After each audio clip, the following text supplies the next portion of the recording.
నా పేరు అంశాబాయ్ అమ్మ. అంశాబాయ్ అమ్మ. మేము 3 తరాల సంది ఉంటున్నాం. మా అత్త మామ ఆడికించి అక్కడ దాకా ఉంటున్నాం. మేము ఉండి సంసారాలు చేసి మా పిల్లలు మా తాన్ని మొత్తం అందరు పోయిండ్రు. నా భర్త కూడా పోయిండు, నా కొడుకు కూడా చచ్చిపోయిండు. మాకు ఎవరు లేరు, ఆడపిల్లలు పెట్టుకొని ఉంటున్నా నా ఇంట్లో. మేము ఎక్కడ రోడ్డు మీద పడతామమ్మా? మా ఇంట్లో తీసేస్తా చెప్పు. మేము ఎక్కడ ఇది చేసుకుంటాము? మేము ఎక్కడ పోవాలో చెప్పు. మేము ఇంట్లో బంగ్లాలో పని చేసుకుంటే బతుకుతాం. మేము ఎక్కడ పోయి బతుకుతాము? ఎక్కడ చిన్న చిన్న పిల్లలు ఉన్నారమ్మా. మా ఇల్లు తీసేస్తా సార్కి ఏమన్నా న్యాయం అవుతుందా? ఏమని చెప్పి నోటీస్ ఇచ్చిపోయారు మీకు? ఏమని చెప్పాలి? మీకు గిఫ్ట్ ఇస్తున్నామని చెప్పించింది మాకు. నేను తీసుకోలేదు మేడం నేను నోటీసు. వాళ్ళ మాకు ఇట్లా తీసేస్తే మాకు వారం సంది తిన్న కూడా పెయి పడతలేదు మేడం. మాకు ఇది పద్ధతి అవుతుందా? సార్కు న్యాయం అవుతుందా? ఇది అన్నాలం కదా, ఇది చాలా ఇది కదా. చేస్తే మంచిదా? వారం రోజులైందా మీకు చెప్పి? వారం అయింది. ఏమని చెప్పిపోయిండ్రు? గిఫ్ట్ ఇస్తున్నామని. మీకు గిఫ్ట్ ఇస్తున్నామని అంటే మాకు గిఫ్ట్ ఇస్తాం. మా ఇండ్లు మాకే కావాలి మేడం. మాకు మాకు ఇదే గిఫ్ట్ ఇస్తుండ్రు. ఇండ్లు కూలగొట్టే గిఫ్ట్ ఇస్తుండ్రు. మాకేమొద్దు. మా ఇండ్లు మాకు కావాలి.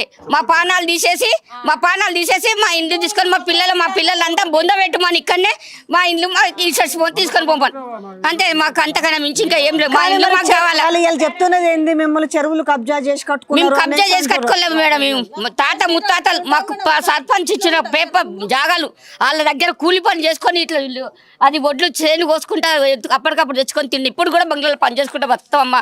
మాకు ఎవరు లేరు దిక్కు. ఇంట్లో ఎరకనా నా కొడుకు చచ్చిపోయినా, మా భర్త చచ్చిపోయినా, మా వాళ్ళు అందరు చచ్చిపోయారు. నేనున్నా నా పిల్లలు పెట్టుకొని ఆడపిల్లలు పెట్టుకొని ఉన్నా. నా పరిస్థితి ఏం కావాలా? నాకు ఇన్ని 6 గ్యారెంటీలు 2000 పింఛన్ వస్తుంది. అంతకన్నా మించి ఇంకా ఏం వస్తలేదు మేడం. మరి ఇప్పుడు మీరు ఏం చెప్పదలుచుకున్నారు? రాష్ట్ర ముఖ్యమంత్రికి రేవంత్ రెడ్డికి ఏం చెప్పాలని? రేవంత్ రెడ్డికి మా ఇల్లు తీయొద్దు, మమ్మల్ని చంపి మమ్మల్ని ఇల్లు తీసేయమను అంతే. మా జాగా మాకు కావాలి, మా ఇల్లు మాకు కావాలా మేడం. అంతకన్నా మించి ఇంకా మీకు ఏడన్నా డబల్ బెడ్రూమ్ ఇస్తామని మేము పెట్టుకోలేదు. మాకొద్దు. మేము పెట్టుకున్నా కూడా మాకు రాలేదు. మాకు డబల్ బెడ్రూమ్ వద్దు. మాకు ఉన్న జాగానే చాలు మేడం. మాకు ఉన్నంతనే చాలు. నాకు అంతకన్నా మించి ఇంకా ఏ వద్దు మేడం. మాకు చాలా కష్టంగా ఉంది మేడం. మీ బాధ మా బాధ ఉంటది. మీ బాధ అర్థమైంది. మీరేం బంగ్లాలు ఉన్నోళ్ళు కాదు.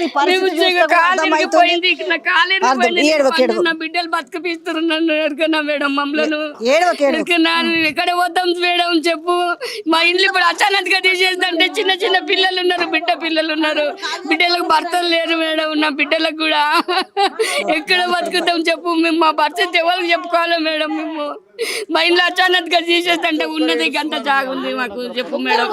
నువ్వే సో ఒక్క నిమిషం అమ్మా. హైడ్రా కమిషనర్ రంగనాథ్ గారికి ఒకటే విన్నపం అండి. మీరు చెప్తుంది ఏంది? పలు మీడియా సంస్థలతో మీరు మాట్లాడుతూ మీరు ఏం చెప్పారు? మేము ఏదైనా కూడా పెద్ద పెద్ద వాటిలో కూలుస్తాం తప్ప ఎప్పటి నుంచో ఏర్పరచుకున్న నివాసాల జోలికైతే మేము పోము అనేది. ఎందుకంటే వాళ్ళని బలి చేయమని కూడా చెప్తూ మరి వాళ్ళకి నోటీసులు ఇవ్వడం ఎంతవరకు సమంజసం అనేది ఇలా పాపం వాళ్ళందరూ కూడా గోడు నేడుస్తున్నారు. మనం ఏది ఉన్నా కూడా ఒకవేళ ఆ దినం ఎట్లా కట్టుకోరో తెలియదు, కానీ ఈ దినం ఆలోచించాల్సిన పరిస్థితి అయితే ఏర్పడింది. వాళ్ళ ప్రాణాలు ఎంత, వాళ్ళ జీవితం ఎంత, ఒక జీవిత కష్టకాలంలో కూలో నాల్లో చేసుకొని ఇలా చూస్తే ఆ ఇంట్లో పరిస్థితి చూస్తే కూడా చూడొచ్చు. అందరూ ఆ చిన్న చిన్న ఇండ్లు ఇవేమో అగో 40 గజాలు 50 గజాలని ఈ రోజు వాటిని ఇది చేస్తున్నామంటే మిగతా అందరినీ కూల్చిన తర్వాత మరి వీళ్ళ గురించి తర్వాత ఆలోచన చేయొచ్చు.